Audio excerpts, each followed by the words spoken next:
Welcome back to my channel. Today we are with a local hunter trainer who is based out of Greensboro, North Carolina, Heather Squires.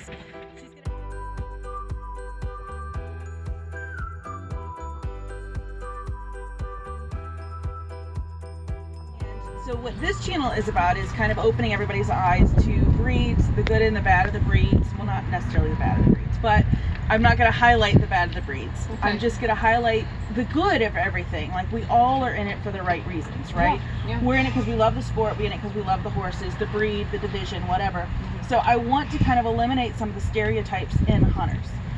Meaning, it's not all money, right? I mean, you look gorgeous and you're decked out, but I shouldn't feel inferior being next to you without my riding pants on. And listen, when I grew up riding as a child, all we had were off the tractor bricks. I mean, I don't think I paid more than $3,000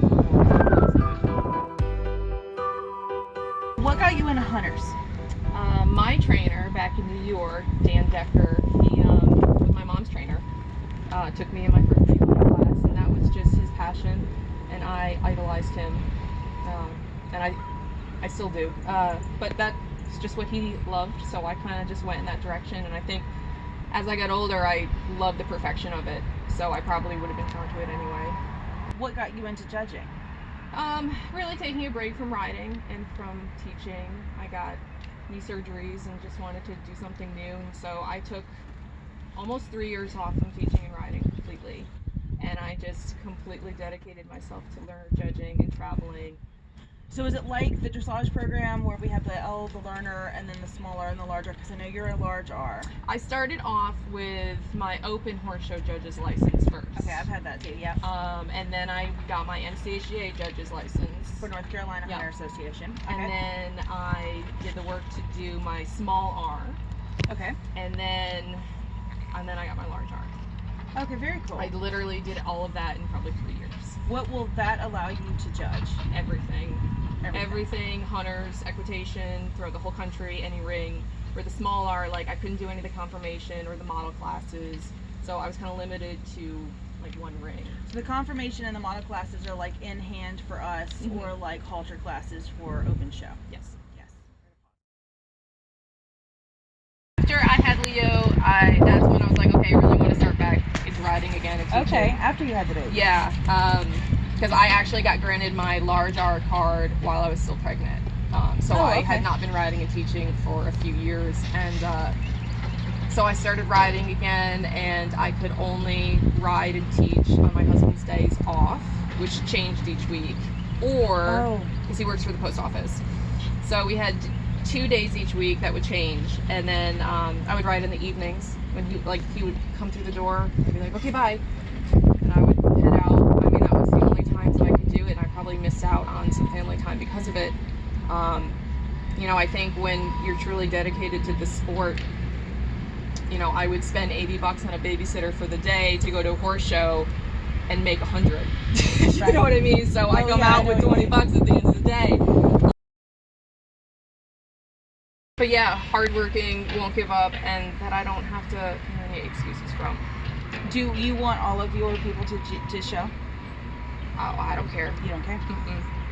I'm finding that more often the more people I interview. I think more clientele thinks they need to show, or that everybody wants them to show, but I have not interviewed one person that says they want their clients, that they need their clients to show. No, and it's so hard because all my clients and all their horses, they're kind of all over the place. I have a jumper over here and a green 4-year-old here and a pony over here. There's just no way that I can be like, okay, everybody gather around, everybody's going to come to these exact same shows. There's just no way that everybody's going to be happy doing that. So that then leads me to the questions from Facebook and Instagram, which are, how do you work on steadiness? Because you mentioned you have a 4-year-old, and I think we're going to watch the young horse kind of go.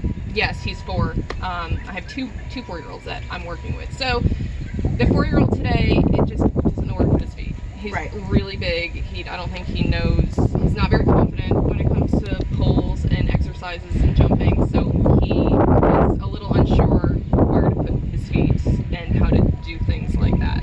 So So I'm going to jump in. I watched her teach last year, and you mentioned confidence, and I think that's one of the things that if you drill a ton, the horse loses the confidence. Oh, absolutely. And I watched you last year do what I love, which is the horse and the rider were kind of backing off a jump, and as they were going around a lineup, you lowered the jump a hole. And I loved that about you. It is super not worth it to have an accident, especially if you're dealing with somebody or a horse that doesn't have a lot of confidence. It's one thing if I'm on the horse, but if I'm dealing with a horse with no confidence and a rider with no confidence, you know what? I'll put it down a couple holes, do it a few times, then I'll put it back up. Like, it's not a big deal. If I have a horse that hangs one leg more than the other, I, again, go back to my gymnastic work. But if it's those random moments where he just kind of hangs a leg, it's probably the rider. I know I have a tendency to get a little crooked in the tack over the jump. So it's probably going to go back to the rider, which again, I would put you through gymnastics. Okay, so when you're doing gymnastics, are you doing a bounce grid? It depends on the horse. Okay. For the more jumper type, I like bounces. For the more hunter types, I like trot in 1 strides to 2 strides and just keeping it nice and relaxed like that. But for the jumper, I prefer a little bit more pop off the ground. So jumper is going to be more judged on time, speed, and time and speed, and clean rounds. Correct. Yeah. Right. And then hunter is based. As a judge? Mm-hmm. Is it really just based on my pretty bay horse being steady around the ring and me wearing a Sam Shielder or Charles Owen and a perfectly tucked in shirt with a perfect belt? You know, I have seen horses that come into the ring that are so beautiful and move so well that I don't even look at the rider.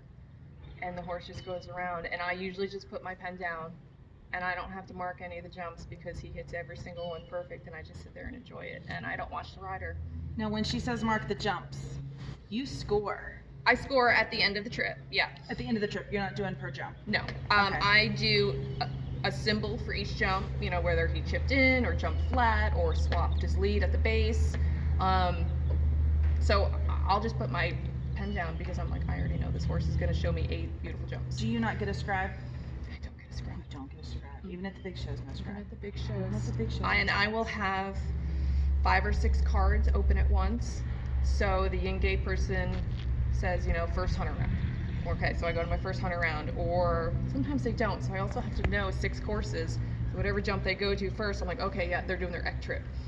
Oh, that's right. So sometimes I see like a rider come in and do a course, Mhm. and then kind of leave and come right back in and do another course. I have 5 clipboards.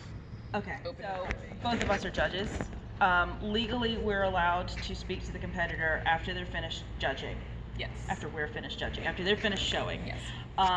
The big no-no, and luckily for us, we have a scribe, and we're kind of segregated off at the end of the arena. Yeah. You usually are sitting in the stands. Yep. And by yourself in the stands. Sometimes I have the announcer with me, kind of depends on how the show is set up. Do you want someone to approach you? Frankly, I don't care.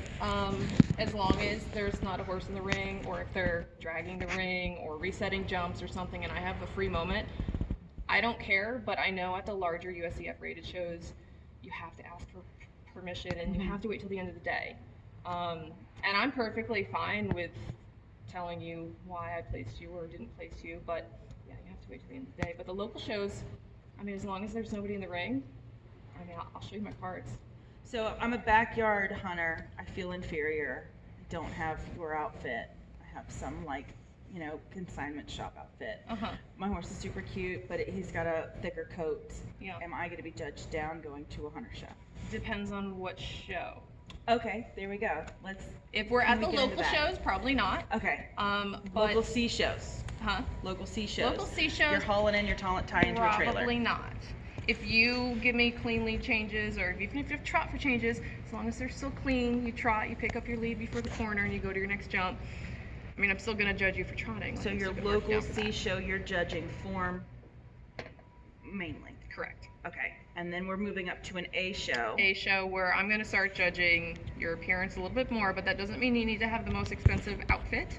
I mean, and I think that works both ways too, because I've seen a lot of riders wearing the best of the best and they come in on this horse and they can't keep a good pace to save their life or find Oh, a me jump. too. Oh, yeah. So it really doesn't work like that. You know what I mean? You come in, if you're a good rider, you're a good rider. So you're looking for more clean than you Absolutely. are. Absolutely. Clean turnout. Clean turnout. At those horse. bigger shows, you know, I would expect the fuzzy pony to be clipped. At the local C shows, I'm okay if he's not. Okay. He's a fuzzy pony. And so you say splurge to get the horse braided, because I've seen hunter shows. I'm assuming the C shows where they're not braided, but they have a fairly decent shorter mane. Yeah, if you're at the C shows, I don't braid for C shows, but I still would expect the horse to have a pulled mane. At the A-rated shows, I would always braid the mane, unless you're in like the schooling hunters.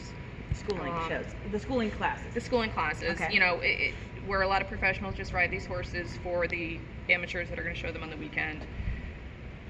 You can braid them, you cannot braid them, whatever. The confirmation classes, I expect both mane and tail to be braided. Okay. Any model classes, anything like that. It's just easier to see their back end. Do you care one way or the other about the rosette or the pinwheel on the bottom? No, I don't on care. On the tail. We usually just do the pinwheel. Okay. Yeah.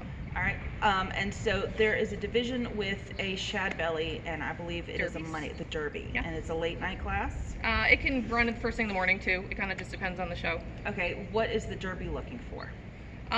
Pace, for sure. There's more than 8 jumps. There's usually 10 to 12. They don't have the traditional outside line, diagonal outside line. There's more bending lines, there's more combinations. For the handy part, there's the trot jump, hand gallop jump, but the course designer can add in anything they want. Okay. So they can do a halt thrown into the handy round. Okay. But I judge the Derby rounds like I judge all the other rounds. You know what I mean? I just expect a little bit more pace because it's supposed to look like you're outside, more like the fox hunting type. When you say pace, you're not saying speed. I'm not saying You're speed. saying energy and forwardness. Correct. People get that confused with going faster. And I just mean bigger. 4-wheel drive. Absolutely. Yeah. Absolutely. 4-wheel drive vehicle. We're not in like a slower car. You know, I think with the hunters, you know, having pace is one thing, and I think what I love about it is being adjustable with the horse, and the rider should know how to shorten and lengthen it, but I, as the judge, shouldn't, like, it shouldn't be obvious. Right. I love teaching the horse adjustability, and whether you're jumping 2 feet or 3 feet or 4 feet, you're going to need a horse that's adjustable. Adjustability. Transitions without the gate. I do lengthen down the long side, shorten down the short side, and then I do shorten down the long side and lengthen down the short side. I do canter rails. That's usually my biggest thing that I teach over, because you can work on your eye, you can work on your horse's adjustability without having to wear their legs down on the jumps. So you don't drill jumps a ton? No. Don't drill jumps a ton. I also don't teach over courses. You don't teach over courses? No, very rarely. You know, maybe I'll have a trot in line or a bending line or something like that. I usually do gymnastics. You know, I'll primarily have one gymnastics set up and then maybe a bending line or something. But I don't think the horse learns how to correctly jump, or the horse can properly learn where to put their feet if they don't have the gymnastics work. Yeah. This ring, I mean, it's tight, but it's really good to teach the young horses to have balance. Yes. And I don't care how big your ring is, if you don't have balance through the short sides, right, you're gonna get to your jump wrong and your jump's gonna be horrible. So, I mean, having to canter in here, and we'll set up little bounces, really teaches the young ones really good balance. So the number one question I get when I'm selling a horse, does it have a lead change?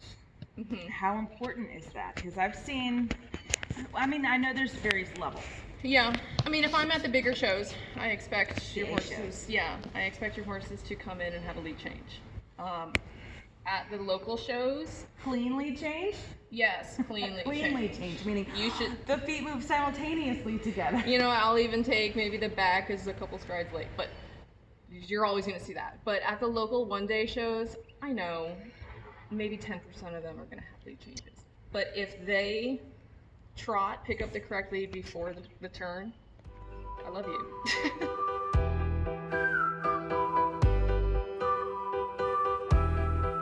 Today's video, and if you don't mind, please don't forget to like this video and subscribe to my channel. And if you have any questions or comments, please leave in the box down below. If you want any information on Heather, I'm also going to link her website down below as well. Thanks so much and happy riding.